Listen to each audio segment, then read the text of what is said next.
Ano ang ibig sabihin ng minimum amount due sa inyong mga credit card?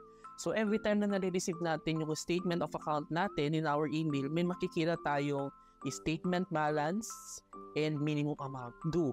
So yung statement balance, yun yung total na kailangan mong bayaran within that billing cycle. Yun yung total na nagastos mo within that billing cycle. So yun talaga yung dapat mong bayaran.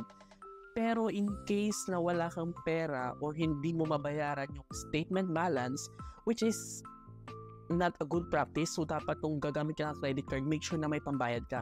Pero in case lang naman nagkaroon talaga ng emergency na wala kang pambayad, ang need mong bayaran para maiwasan mo ang late penalties or fees is yung minimum amount due.